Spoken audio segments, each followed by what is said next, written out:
Le karité, appelé également l'arbre à beurre ou l'or des femmes, est un arbre du genre Vitellaria qui appartient à la famille des sapotacées. Les amandes de ces noix sont utilisées pour fabriquer de beurre de karité très prisé dans le cosmétique. Comment produit-on le karité et comment est-ce qu'il est transformé? On en parle après ce reportage de Rebecca à Djinakou. Le beurre de karité est un produit qui a plusieurs vertus que nous utilisons pour plusieurs problèmes de peau. C'est un hydratant, ça contient des vitamines D, E, F et c'est un assouplissant. Et ça hydrate la peau, les peaux sèches, pour ceux qui ont des peaux sèches, c'est un hydratant. Le beurre de karité a plusieurs vertus, comme après des rasages, vous pouvez utiliser du beurre de karité. Vous avez mal quelque part, vous pouvez mettre du beurre de karité. Pour les éruptions cutanées, vous pouvez utiliser du beurre de karité. Et les mamans enceintes, vous pouvez utiliser du beurre de karité sur votre ventre pour empêcher les vergetures de se former. Vous pouvez également utiliser du beurre de karité pour les peaux desséchées, pour les pieds crevassés et pour protéger la peau contre le soleil et pour le massage. Voilà donc pour le beurre de karité. Merci beaucoup à vous, Rebecca Adjinakou, pour ce reportage. Eh bien, on dit que le karité peut vivre 3 siècles. Est-ce vrai ou faux? On le saura tout de suite. Bonsoir, Madame Florentine Akpo Djanotin. Bonsoir, Madame. Tout le plaisir pour nous d'être encore avec vous ce soir. Exactement, c'est une espèce qui peut vivre des siècles durant. Et c'est une espèce, comme vous venez de le dire, appelée arbre de beurre.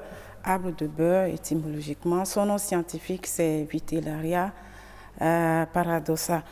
Et c'est une espèce qui s'adapte au climat soudano-sahélien.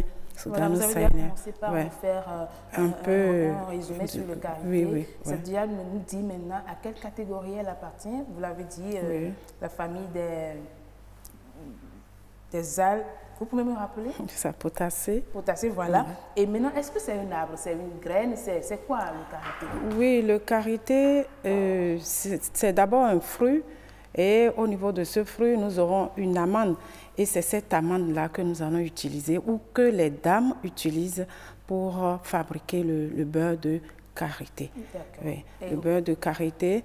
Et ici, je peux déjà parler de la production. Lorsqu'elles ramassent au pied de l'arbre ces amandes, elles vont faire le dépulpage combiné au lavage.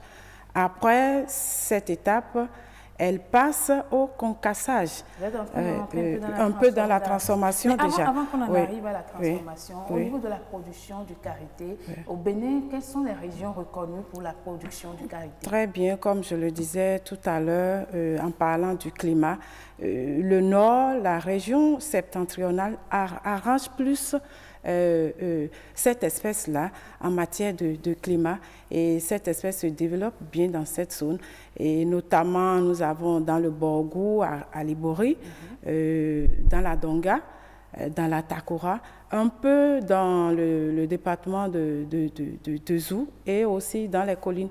Donc depuis le centre jusqu'au nord, nous avons la production de... Et quel est le cycle de production du karité? Oui, on vient de dire que c'est une espèce qui peut vivre pendant longtemps. C'est une espèce qui peut vivre pendant longtemps. D'accord, mais est-ce que déjà le Bénin s'autosuffit en production du karité, vu qu'on l'utilise beaucoup dans le cosmétique, dans bien d'autres domaines? Est-ce que ce que nous produisons en matière de tonnes, je vais dire, est-ce que le Bénin arrive à se suffire?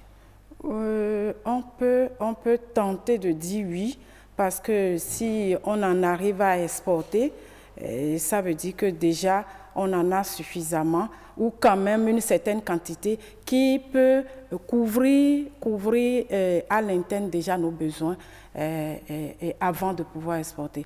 Parce qu'à l'interne, localement, on emploie près de 14 000 tonnes pour le commerce à l'intérieur et à l'extérieur. D'ailleurs, cette année-là, on a exporté près de 26 000 tonnes vers le Danemark.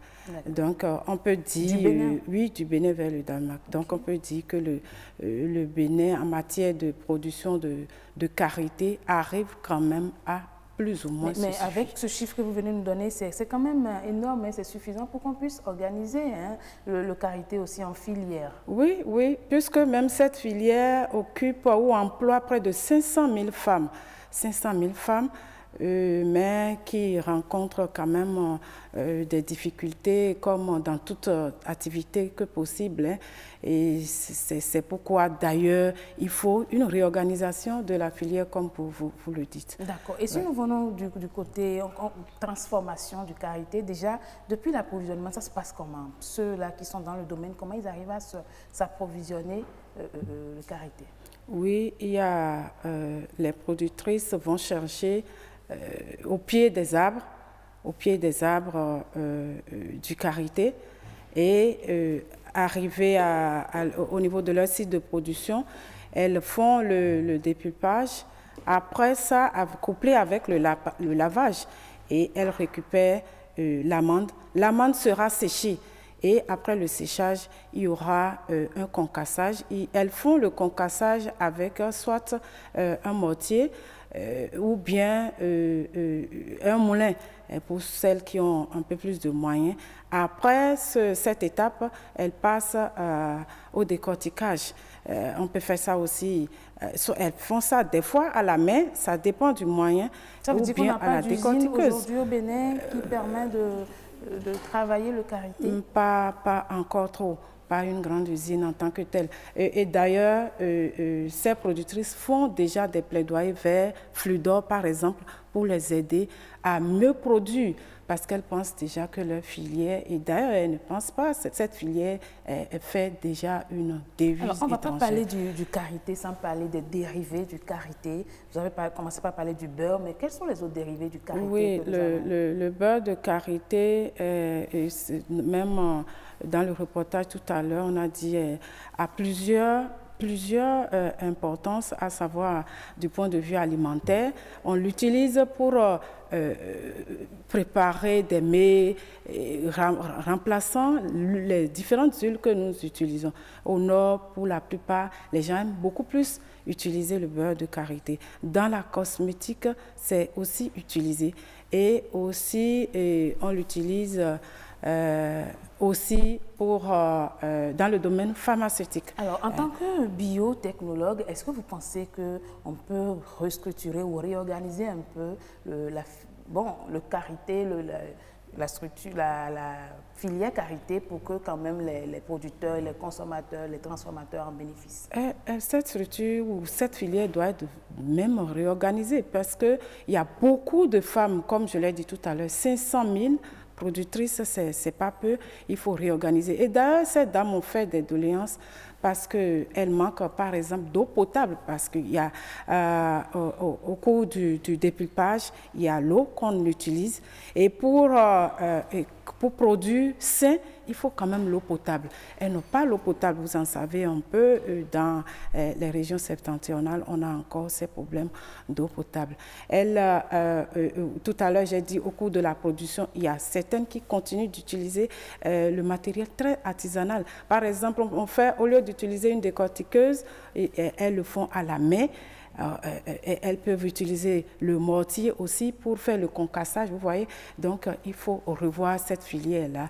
Et elles font même des doléances vers le pouvoir central pour bénéficier de microcrédits. Qu'est-ce qu'on peut faire pour ces dames, très rapidement? Oui, il faut les soutenir. Il faut les soutenir, mettre à leur disposition des moyens financiers, et moyens matériels et moyens financiers pour que la filière puisse être rehaussée. Merci beaucoup à vous, Madame Florentine Apo-Djenotin. Je rappelle que vous êtes docteur biotechnologue et avec vous, nous avons parlé du karité. Il est un produit qui se cultive dans le nord du Bénin et qui n'a pas de saison. Merci beaucoup d'être venu sur ce plateau. C'est moi qui vous remercie. À la prochaine.